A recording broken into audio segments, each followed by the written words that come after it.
할렐루야. 함께 이렇게 인사하겠습니다. 하나님을 향한 중심을 회복합시다. 시작. 하나님을 향한 중심을 회복합시다. 우리가 누군가에게 무언가 선물을 한다고 가정해 보겠습니다. 예를 들어 과일을 좀 선물하려고 할 때 보통 우리가 이제 과일 가게 사장님께 어떻게 이야기를 할까요? 저는 이런 경우가 있었습니다. 선물할 거라서 좀 예쁘고 괜찮은 거, 또 싱싱한 걸로 주세요. 좀 잘 좀 챙겨주세요. 신경 써주세요. 라고 살갑게 이야기하는 우리를 볼 수 있다는 것이죠. 이러한 우리의 모습에서 우리가 무엇을 확인할 수 있습니까?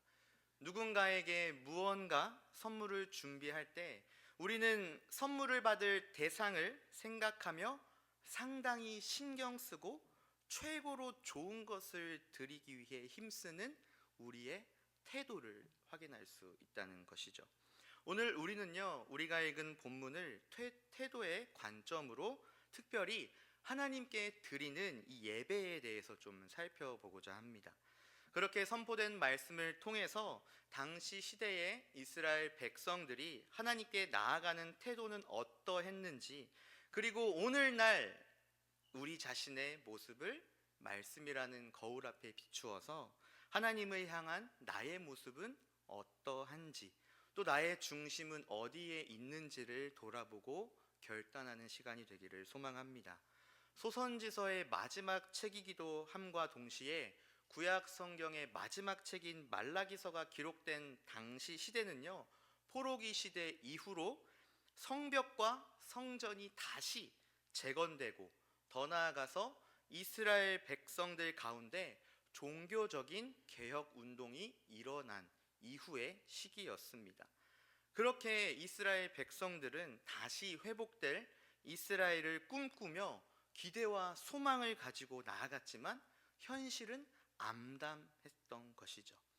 정치적으로는 극히 부분적인 자치권만 보장되었고요, 경제적으로는 페르시아 제국의 식민지로서 페르시아에서 온 권력자들에게 납부해야 하는 세금이 막중했습니다.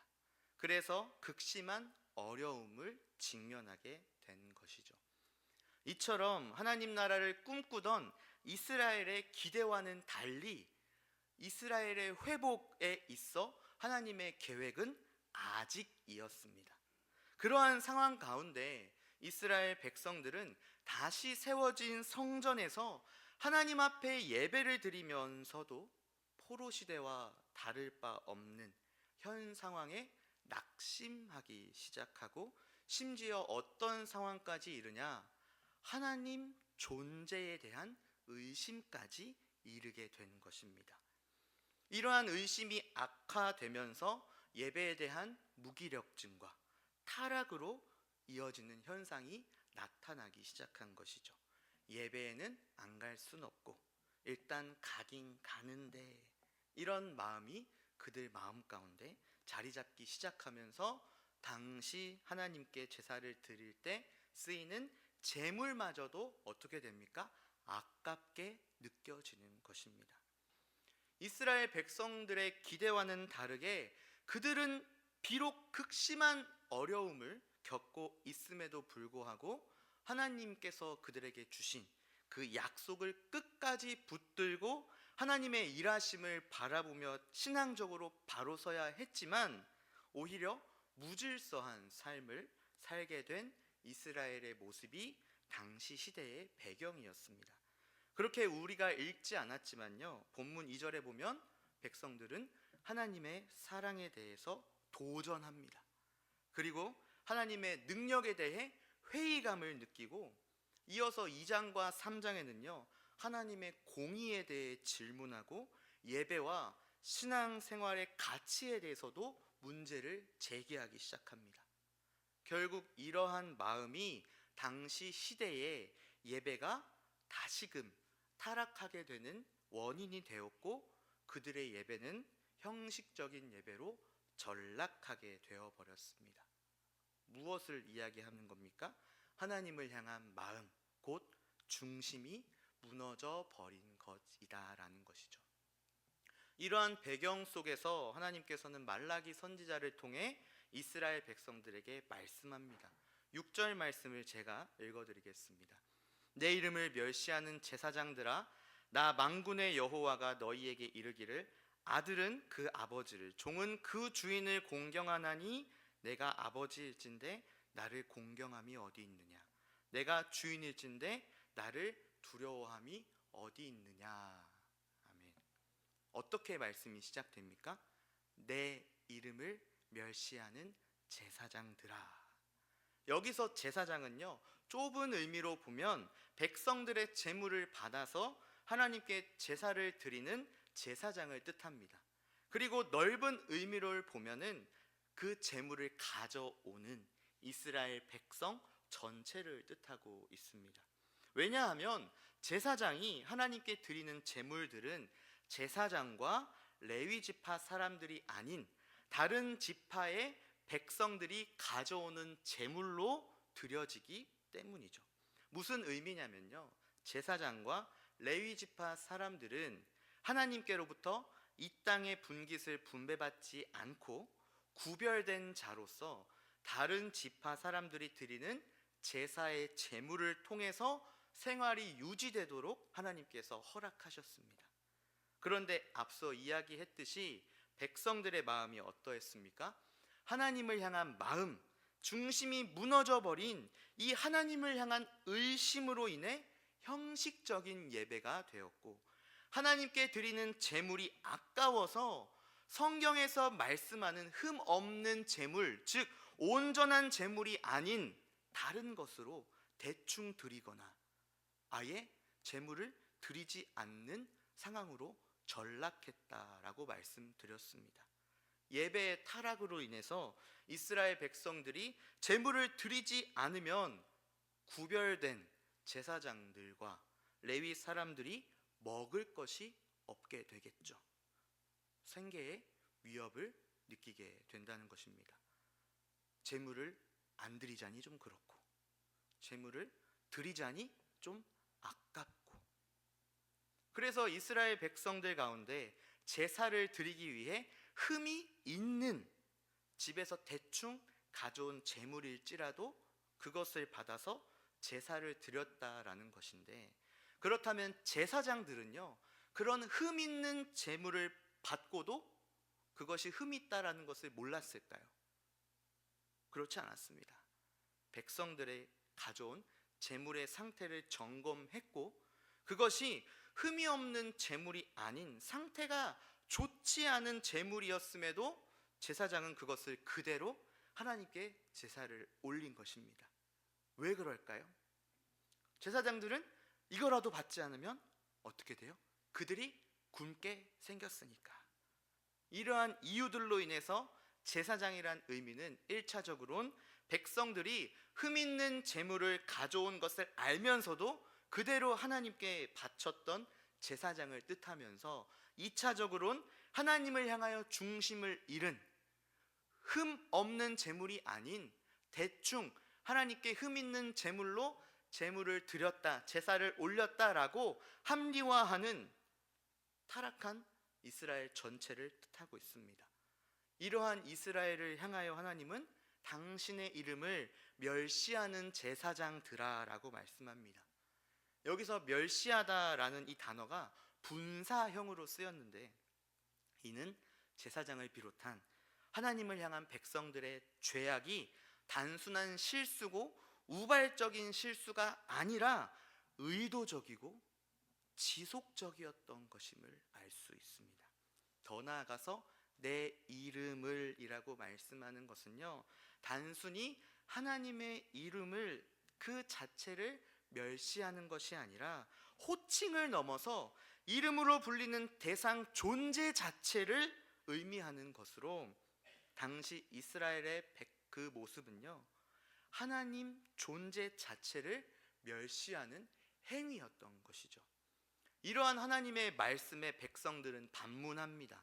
6절 하반절 말씀인데요, 우리가 어떻게 주의 이름을 멸시하였나이까? 라고 반문한다는 것이죠. 이러한 백성들의 반문에 하나님은 7절과 8절 말씀을 통해 다시 답변하십니다.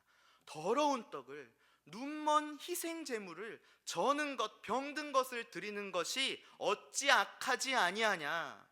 이러한 제물을 너희 총독에게 드려보라. 과연 이런 제물을 받고도 그 총독이 너희로 기뻐하고 받아주겠니? 라고 다시 물어본다는 것이죠. 받아준다는 겁니까? 안 받아준다는 겁니까? 안 받아준다는 거겠죠. 그만큼 지금 이스라엘 백성들이 하나님께 드리는 이 제물이 인간인 총독조차도 받지 않는 정말 볼품없는 제물이라는 것이겠죠. 9절 말씀인데요, 다 같이 한번 읽어볼까요? 시작. 만군의 여호와가 이르노라, 너희는 나 하나님께 은혜를 구하면서 우리를 불쌍히 여기소서 하여 보라. 너희가 이같이 행하였으니 내가 너희 중 하나인들 받겠느냐. 아멘. 내가 너희 중 하나인들 받겠느냐. 무슨 의미일까요? 하나님께서는 지금 제사장들과 이스라엘 백성들이 하나님께 드리는 예배가, 또 그 예배의 태도가 가증한 우상을 숭배하는 자들의 행위와 별반 다르지 않다라고 말씀하시는 겁니다. 하나님께서 주신 말씀에 금하는, 흠 있고 더러운 제물을 드리면서도 제물만 드리면 됐지라는 합리화를 시키는 이스라엘의 이런 행위는요, 하나님을 그저 우상의 수준으로 생각하고 격하시켰음을 나타내는 것입니다. 그러한 행위에서 하나님께서 그 제물을, 그 중심이 없는, 마음이 없는 예배를 받으시겠냐라고 말씀하시는 것이죠. 결코 받으시지 않습니다. 하나님은 형식적인 것이 아니라 그 마음에 하나님 당신을 향한 중심을 보시는 분이시기 때문입니다. 이어서 10절 말씀을 보면요, 제사장들과 이스라엘의 백성들의 악한 행위가 얼마나 하나님 앞에 가증한 것인지를 말씀합니다. 같이 한 번 더 읽어보겠습니다. 시작. 만군의 여호와가 이르노라, 너희가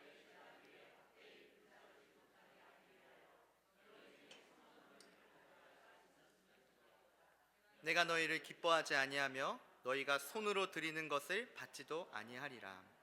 아멘.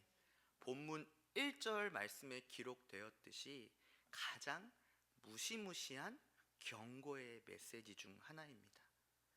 너희가 지금처럼 헛된 예배를 드릴 바에야 성전 문을 닫아라.